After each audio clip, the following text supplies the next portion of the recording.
ഓസ്ട്രേലിയക്ക് 2030 finance, technology, business മേഖലകളിൽ ഏകദേശം 2,50,000 വിദഗ്ധ തൊഴിലാളികളുടെ കുറവുണ്ടാകുമെന്നാണ് പുറത്തുവരുന്ന കണക്കുകൾ സൂചിപ്പിക്കുന്നത്. ഇത് രാജ്യത്തിൻ്റെ സാമ്പത്തിക വളർച്ചയെയും മത്സരശേഷിയെയും ബാധിക്കും. Future skills organisations workforce plan 2025 പ്രകാരം ഈ കുറവ് ഓസ്ട്രേലിയയുടെ സമീപകാല ചരിത്രത്തിലെ ഏറ്റവും വലിയ തൊഴിൽ പ്രതിസന്ധികളിൽ ഒന്നാണ്. ഇത് ഈ മേഖലകളെ മാത്രമല്ല മറ്റു പല മേഖലകളെയും ദോഷകരമായി ബാധിക്കുമെന്നാണ് വിദഗ്ധർ ചൂണ്ടിക്കാട്ടുന്നത്. 2030 ആകുമ്പോഴേക്കും ഓസ്ട്രേലിയയിൽ 3.5 മില്യൺ FTB, അതായത് ഫിനാൻസ്, ടെക്നോളജി ആൻഡ് ബിസിനസ് ജോലികൾക്ക് ആളെ വേണ്ടി വരും. ഇന്നത്തെ അപേക്ഷിച്ച് ഇത് ഏകദേശം 4,50,000 തസ്തികകളുടെ വർധനവാണ്. എന്നാൽ ഈ ആവശ്യത്തിനനുസരിച്ച് തൊഴിലാളികളെ കിട്ടാൻ സാധ്യതയില്ല. പല മേഖലകളിലും ഈ കുറവ് പല രീതിയിലാണ് അനുഭവപ്പെടുക. ഏറ്റവും കൂടുതൽ തൊഴിലാളികളുടെ കുറവ് ടെക്നോളജി മേഖലകളിലാണ്. ഏകദേശം 1,31,000 തൊഴിലാളികളുടെ കുറവുണ്ടാകും. FDB സെക്ടറിലെ ജോലികളിൽ ഏറ്റവും കുറഞ്ഞ ആട്രിബ്യൂഷൻ റേറ്റ്, അതായത് ജോലിയിൽ നിന്ന് പോകുന്നവരുടെ എണ്ണം ഉണ്ടായിട്ടും ഈ കുറവുണ്ടാകും. ഈ സെക്ടറിൽ ചില ജോലികളിൽ വലിയ കുറവുണ്ടാകും. സോഫ്റ്റ്വെയർ ആൻഡ് ആപ്ലിക്കേഷൻ പ്രോഗ്രാമിൽ 19,600 പേരുടെ കുറവുണ്ടാകും. ഡാറ്റാബേസ് ആൻഡ് ICT സെക്യൂരിറ്റി സ്പെഷ്യലിസ്റ്റിൽ 18,000 പേരുടെ കുറവുണ്ടാകും. ICT മാനേജേഴ്സിൽ 16,300 പേരുടെ കുറവുണ്ടാകും. കമ്പ്യൂട്ടർ നെറ്റ്വർക്ക് പ്രൊഫഷണൽസിൽ 13,600 പേരുടെ കുറവുണ്ടാകും. ICT സപ്പോർട്ട് ടെക്നീഷ്യൻസിൽ 12,900 പേരുടെ കുറവുണ്ടാകുമെന്നാണ് കണക്കുകൾ സൂചിപ്പിക്കുന്നത്. ഫിനാൻസ് സെക്ടറിൽ ഏകദേശം 64,000 തൊഴിലാളികളുടെ കുറവുണ്ടാകും. ബുക്ക് കീപ്പേഴ്സ് തസ്തികയിലാണ് ഏറ്റവും കൂടുതൽ കുറവ് വരുന്നത്. ഏകദേശം 27,100 പേരാണത്.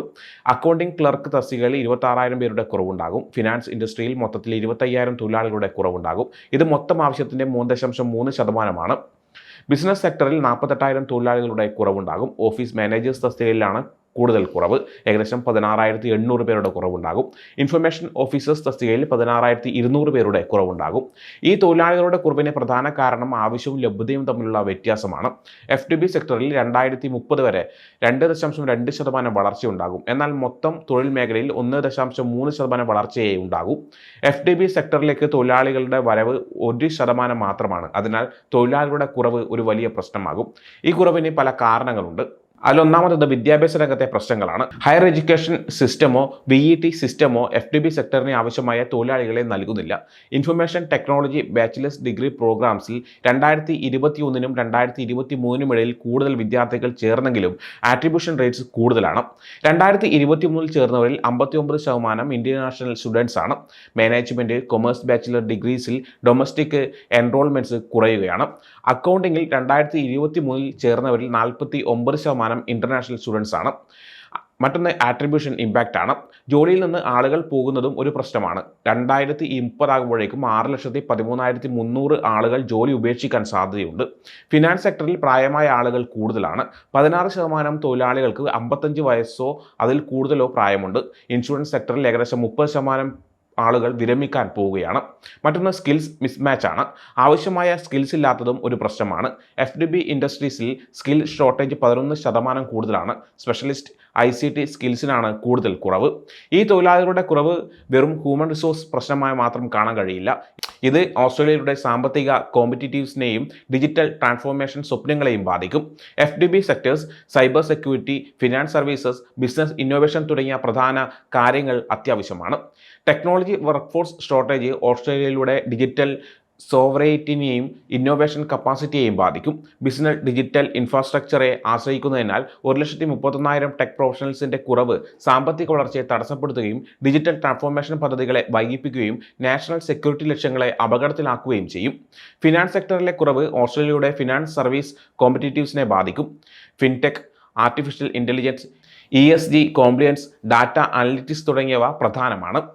64,000 ഫിനാൻസ് പ്രൊഫഷണൽസിൻ്റെ കുറവ് ഈ സെക്ടറിൻ്റെ വളർച്ചയെ തടസ്സപ്പെടുത്തും.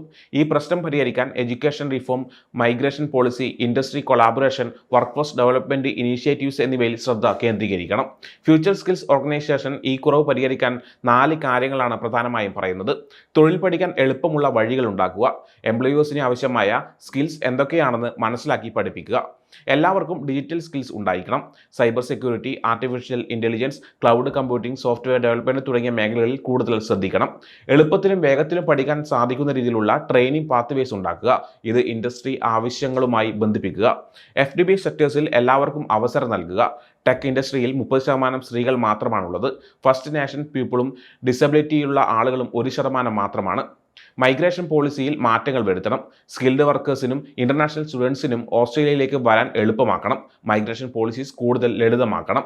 ടെക്നോളജി സെക്ടർ ഇന്റർനാഷണൽ ടാലന്റിനെ ആശ്രയിച്ചാണ് ഇരിക്കുന്നത്. 41% ടെക് റോൾസ് കൈകാര്യം ചെയ്യുന്നത് മൈഗ്രൻ്റ് ആണ്.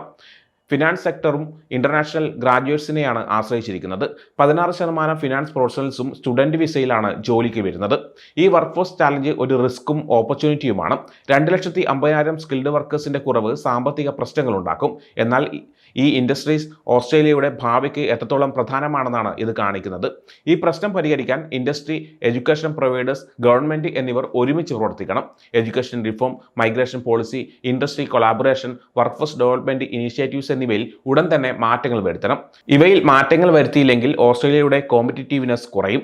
ഡിജിറ്റൽ ട്രാൻസ്ഫോർമേഷൻ ലക്ഷ്യങ്ങളും വൈകും. സാമ്പത്തിക വളർച്ചയെ തടസ്സപ്പെടുത്തും. Future skills organisation workforce plan 2025 പറഞ്ഞിരിക്കുന്ന കാര്യങ്ങൾ നടപ്പാക്കിയാൽ ഓസ്ട്രേലിയക്ക് ഈ പ്രശ്നം പരിഹരിക്കാൻ സാധിക്കും. അതുപോലെ ഡിജിറ്റൽ ഇക്കോണമിക്ക് ആവശ്യമായ വർക്ക് ഫോഴ്സിനെ ഉണ്ടാക്കിയെടുക്കാനും സാധിക്കും. സമയം മലയാളം വാർത്തകൾ ഇനി ടൈംസ് ഓഫ് ഇന്ത്യ സൂപ്പർ ആപ്പിലും.